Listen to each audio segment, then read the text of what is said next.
Good evening, everyone. Welcome into Overtime. Corey Miller, the Pastor of Pain, here with you. Another exciting week of high school basketball. Of course, we're here to break it down with no other than the guy he likes to call himself captain. We call him the captain. And the captain, Kerry Rich, rocking another nice polo. And I'm just always noticing you get it. Now, I went back, captain, into my wardrobe, and I pulled out my last nice sweatsuit that they gave me from the football team, which was back at the Chick-fil-A Bowl. So I figured you had your basketball on, and I was going to wear my football, and we would kind of have that concert going on of clothing, if you know what I'm saying. Well, first of all, it's good to be back with you, my friend. You need an upgrade, Pastor. My Under Armour gear is new. Yeah, that's true. That is true. You need to check what you got down there to make sure you're situated when it comes to your Under Armour gear. Well, since it's basketball, I figure I have a basketball outfit, so I'm still working on that. All right, that's in the works. But anyway, there was some good high school basketball here this week. Of course, Tuesday night and Friday are the high school basketball games, but we have a lot of great basketball games on Tuesday night, which a lot of folks don't realize. Some good matchups are going on, and some good players like P.J. Dozier and Devontae Schuler, guys that captain are some of the best here in the Midlands. Sure, they brought a lot of attention to the city of Columbia. Marius Logan, Devontae Schuler. I was curious to see how that game was going to play out. I heard Devontae and Irma went on a 19-0 run in the fourth quarter. You talk about closing out a game. That's the way you close out a game. And had a chance to see him last night at the South Carolina game. He finished business against White Knoll and made his way out to the South Carolina game. So very curious That's to impressive. see. Yeah. And he's been good. I'm looking forward to watching his development, watching who he becomes as a player. Because right now he's just doing most of it, Pastor, of just sheer athleticism and a high motor. Still hadn't really learned how to play yet, but that's still better than most that he's going up against. Well, we had a chance to go see Devontae Schuler and Irmo. And, of course, there it is, Tim Whipple Court. I mean, is it like Coach K? That's saying something, Captain. But here you go. There's some highlights right there. Good ball movement. You know, it's so funny. Back in the 90s, a lot of people here in Columbia used to compare Coach Whipple to Coach K, Krzyzewski. Monstrous dunk by Devontae Schuler. And you know what? I'm a little bit disappointed. Marius Logan, who's a star guard for White Knoll, he's had an opportunity to go up. There he is right there. Had an opportunity to go up against Seven Woods and Devontae Schuler. And I really like him, Marius. He's going to Appalachia State. I think he needs to be just a little bit more aggressive. Hadn't played aggressively enough for me yet. And, you know, as a Division I athlete, that's Najee Garvin. Najee Garvin is also another kid that's getting some attention, maybe under the radar just a little bit. But going back to Marius Logan, I want to see him play with a little bit more aggressiveness. I don't know whether he's trying to be too much of a lead guard, getting ready, preparing himself to be that guy at the next level, Appalachia State. But you know how it goes when you're an athlete, you're a Division I athlete. There's a pride in place. There's a motivating factor, so to speak. When you're going up against the best, you want to see that player raise his game, elevate the game up. Haven't seen it enough from Marius the last couple of games. Again, you got a chance to go up against two of the best guards in the city, and Devontae Schuler and Seven Woods, and just want to see Marius play with a little bit more fire. Yeah. Well, let's go out to one of the games, the battle out in the Northeast. Of course, Spring Valley, and of course, right here we got the Falcons, and of course, always you talk about the crowd, AC Floor and Dreer, they have some great crowds there, but someone asked me and said, do you think AC Floor is the best team in the city? But they've been playing very well, Captain. And your answer was? I think they're one of the best. No doubt. They're in the Pacific. They're one of the best. So that was a loaded question last night when you presented that question to me. But they beat a team in Northeast by 20 who just beat Dreer and Tevin Mack. Mama, here come that man again. And now they go to AC Floor and get drugged. So they got to be pretty good. Well, they are good, and that's something I tried to inform you of early on in the season. You did. About AC Floor. They returned the nucleus of the team that won the Title III title last year. They have size. They're really good when it comes to changing defenses. Coach Staley, I think this is his first year, was down there at Orangeburg Wickelson. That's their ladies coach, their girls coach, and this is his first year here at AC Floor. Leon Brunson, former coach, led that team to a state title. But they're going to be a problem because of their size. Not real sure when it comes to point guard play. I've seen them a couple of times but when it comes to point guard play, not real sure yet. Carl Gamble, 6'8", Middle Tennessee State signee, Conference USA. He has to play big. He has to be dominant in the paint every single possession, not only offensively but defensively. But they also have some other good players to go along with him. Ryan Davis. Football player too. Yeah, sure. So I'm looking forward to following those guys' progress here the next couple of weeks. And again, you got Lower Richland, Richland Northeast, Dreer, all those guys, AC Floor, the same conference. Yeah, I compared that region to the SEC West football, be careful because some are saying that SEC West not very good after going 2-5 in bowl games. Just saying. One more game we got to get to. Raleigh in the Valley, Spring Valley, and Blythewood, the battle out in the Northeast. Now, I haven't said much about Blythewood, but Spring Valley is a team that some might say hadn't performed at their highest. Somewhat, it's taken some time for those guys to really get their roles defined and getting guys on the same page. But I was at that game for the first half, actually, before I went down to watch South Carolina and Alabama. And, you know, P.J. Dozier in the first half, people finally saw a glimpse of the P.J. Dozier that had every major school coming to Columbia or reaching out to PJ at some point during this recruitment. He showed the total package. He was handling the basketball. He was passing it. And at 6'7", the one thing that impresses me more than anything, he's able to get really, really low with this ball handling. And his IQ is just off the charts. You saw scoring, and you're now seeing a healthy P.J. Dozier. Not 100%, but you're seeing a guy that's further along than what we saw him early on in basketball season. No doubt about it. When we come back, more overtime. We're going to get down and dirty. More high school basketball just around the corner.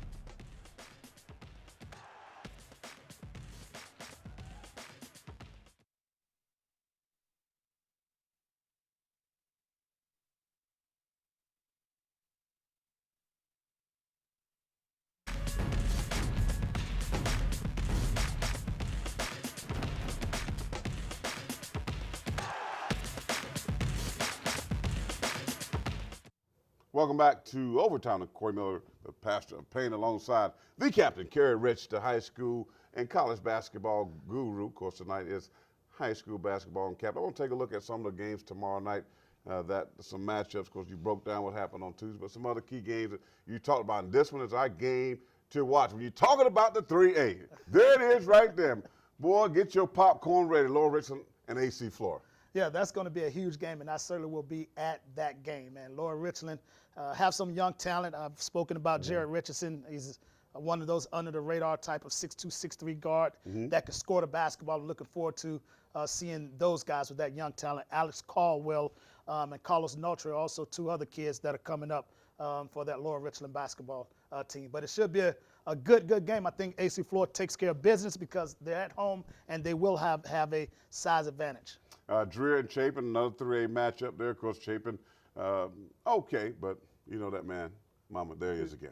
Yeah, Tevin Mack is on a mission. Had 25 last night. He's on a mission. I think we all expect when we watch Dreer for Tevin Mack to go on one of those unbelievable scoring streaks where he's able to just knock the basketball down, knock shooting jumpers from all over the floor, and it's good. It's nice to watch. It's fun to watch. So I think we expect the same thing tomorrow night. Well, this one, you know, a Skeezer matchup. Of course, you know, now Hammond getting in the conference play with Ben Lippin and Carter Newman and, you know, all these other schools. I don't foresee them having any struggles.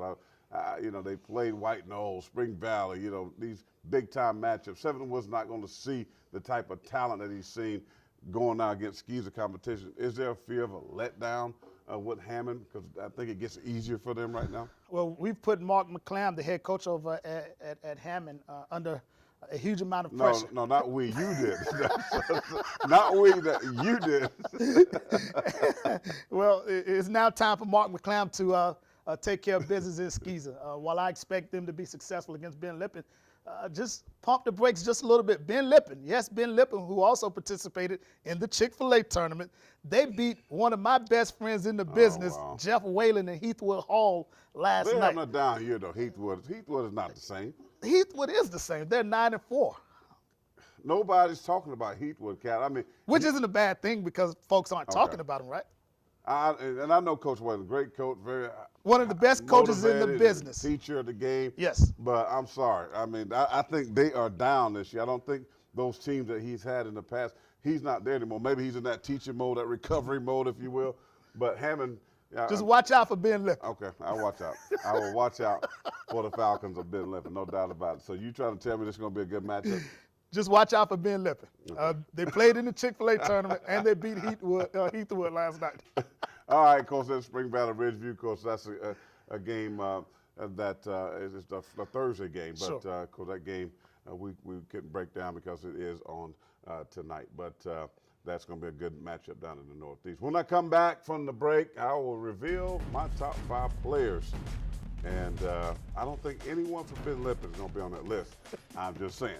Stay tuned. Overtime roll on in just a moment.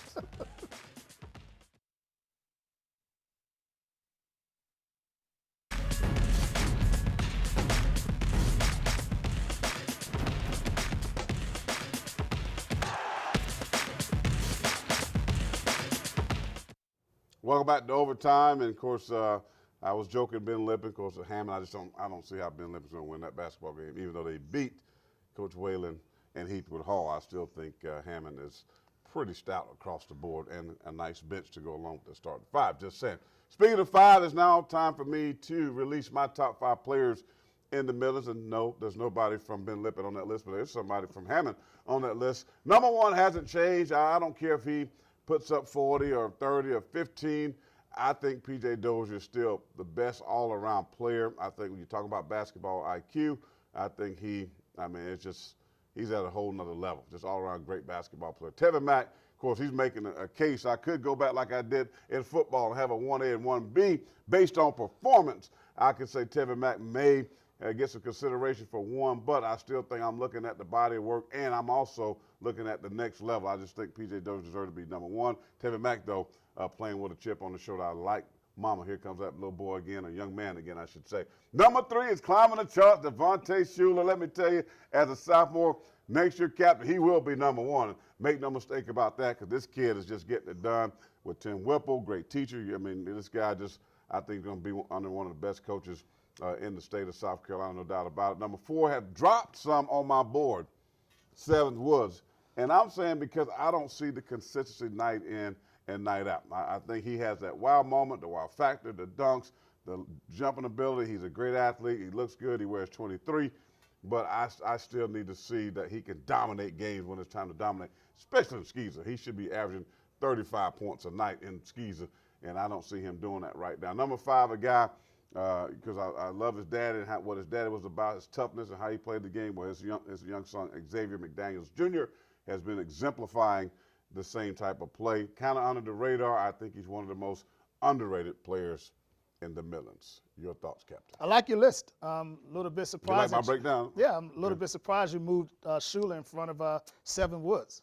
Well, because, again, consistency. I look for consistency. We see all these games, and I saw the 37 against Spring Valley, and I haven't seen a game like that since. Mm-hmm. And I don't know what it is. Well, I will tell you, I get asked all of the time when it comes to P.J. Dozier, 7th Woods, and Tevin Mack. And for me, I'm not going to rank them. I'll just tell you this. If I'm coaching a basketball team, if I want the most athletic player, I'm probably going to go with 7th Woods. If I want the best knockdown shooter from the wing position, I'm going to go with Tevin Mack.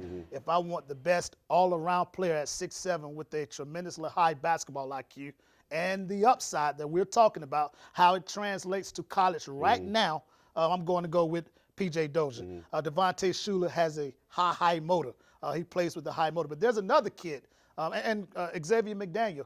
Coastal Carolina was here last night watching him play. Nice He's gotten program. he's gotten some interest. Cliff Ellis, former Clemson coach and Auburn coach. I played against Coach Ellis when I was in school. He was at Clemson and Auburn, so I know him very well. They were in town to see Xavier McDaniel Jr. last night.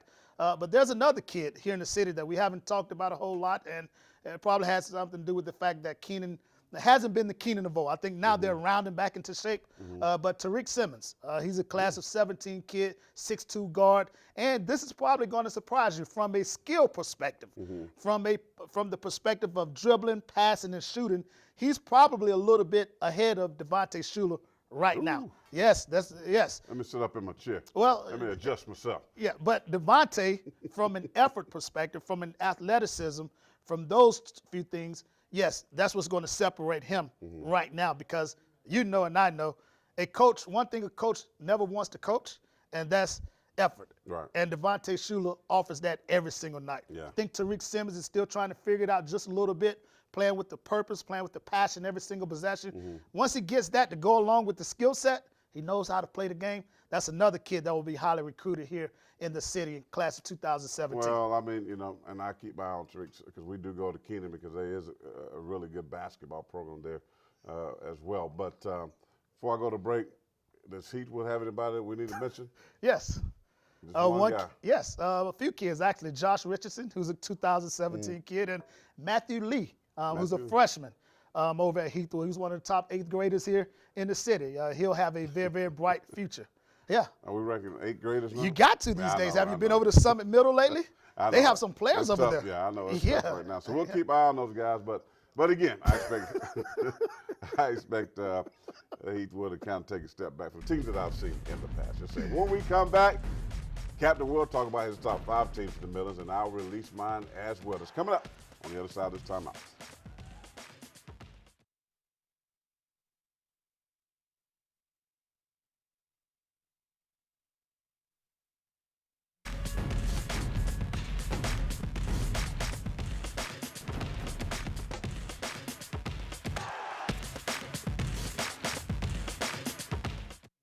All right, final segment here in the overtime. Corey Miller, the pastor of Payne, alongside the captain, Kerry Rich. I know you mentioned real quickly a name that you. Yes, I said Josh Richardson is actually Josh Caldwell. Right. Josh Caldwell. Yes. And so not Josh Richardson, but you had everything else right. Now it's the fun time because this is the battle that we have going on. I like to think I know who the best teams are in the Midlands because I got the highlights, we got the coverage, and I know the captain has a lot of relationships going on. So let me reveal my top 5 teams here in the Midlands first. Here we go. I can't wait. You can't wait. AC Florida, that's right, the defending 3A champions last year. And boy, they are playing at a high level, as you like to say, Captain. They are flying. That's why they are the Falcons. Number 2, Irma. Devontae Shuler is just doing nothing but impressing me. I really respect what Tim Whipple is doing. You go to Tim Whipple Court, you're probably going to come off that thing with an L. That's right, because they know what they're doing over at Irmo. They're climbing the charts. Slowly coming up is Spring Valley. Say what you want, this team is beginning to win ball games. May do it a little ugly at times, but P.J. Dozier took care of Blythewood. They beat Sumter. They're winning, and it's not always blowing folks out, but they are winning now that they're in conference play. So I think they're working their way back into some things and figuring themselves out. Number 4, Tevin Mack, no doubt, is a great basketball player, but you lost to Northeast. I got a friend who's a father of a son that plays at Northeast. I won't call names. I mean, Northeast, Aaron Lucas, you talked about how to defend Tevin Mack. Well, they did that and got a win. But then Northeast goes and get hammered by 20 against Florida. So Dreer drops down to number 4. Number 5, this team is hanging on by a thread. Hammond, you talked about putting the pressure on the coach. He needs to win and skis up. And the jury is out. And it's out on Hammond for me at number 5 because that can slowly go away. Wow. I'm taken aback. Oh, you need to be taken aback because that is the real deal Holyfield. I mean, you got AC Florida number 1. Absolutely. That was a huge jump, wasn't it? Yeah. And then you dropped Dreer from 2 to 4th. Hey, after one loss. Yeah, it's like the college football playoffs. It's a week-by-week basis. You know what I'm saying? Every week matters in the POP picks. Well, let's go to my top 5. Sure. And my top 5 haven't changed. This is why. AC Florida, they're still my 5th best team in the city because of the size they bring, and they also bring back. Yes, 5th. Okay. They're the 5th best team right now in the city. Spring Valley is 4th. We're seeing this team slowly but surely round into shape because I think they're trying to figure out that if they want to win games, they need to keep the basketball in P.J. Dozier's hands and allow him to make plays, make the game easier for everybody else. I think we're getting closer to that point. Still, we're waiting for it all to come to fruition. 3rd is Hammond. Hammond went to White Knoll and took care of business pretty easily over there. Xavier McDaniel Jr., Seven Woods both had big games over at White Knoll. That was a big game for those guys. Dreer, no, I wasn't going to punish them for losing to Northeast because, even though you have to punish. I can't punish them, and this is why, because Tevin Mack, that's a bias, the best scorer, Tevin Mack only played 2 quarters that game. Right. I don't know what happened, I don't know whether there was some issues off the No, floor, well, here we but go. he only played 2 games. But So they that have- tells they- me but they have if he plays Scuttlebutt guy. Stigglebauer, Yeah, Stigglebauer. so that tells me if he plays 3 quarters as opposed to 2 quarters, Drill probably wins that game in a convincing manner. And Irmo continues to be my number 1, my best team in the city because of Tim Whipple, because of their multiple defenses that they're going to bring to the floor every single time. And Devontae Shuler is continuing to will that basketball team to several victories. Now, Kenan High School is on the cusp. They're trying to break in. They're trying to break into my top 5, and had a chance to see them against Newberry last week. And they're playing like the old Kenan.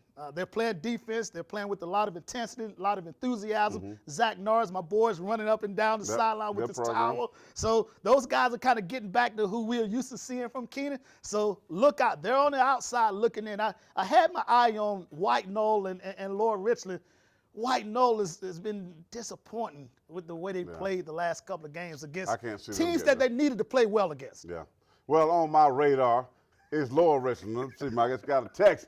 And yes, Laura Richland, you are on the radar because Hammond, you know, so they're hanging on. They're hanging on by a thread, but Laura Richland is my team that's on the cusp, if you will, of getting into the Pastors' pick. Now, that being said, I still can't understand how in the world you got AC Flora at number 5. This is a team that all they do is win, like the rap song. That's all they do is win. And I know we got to get out of here, Kevin. That's why you do yours backwards. I think you got the numbers reversed. Flip the script, and I think you'll be right on point with your top 5. It's so funny. We went out to dinner last night after the South Carolina game, and I was wondering where that question came from. You were asking me about AC Flora. It was a very loaded question. So you already had in your mind that you were going to place AC Flora the number 1, the best team in the city. Falcons. I'll never forget you because you fed the Pastor Payne in football some steaks and some hogs. Sounds like a bias here. I'm loyal to my people. For the Captain Kerry Rich, for Vinny Calabrese, I'm Corey Miller, Pastor Payne. Don't forget every Thursday, 11:05, you will be in the overtime. See you next week.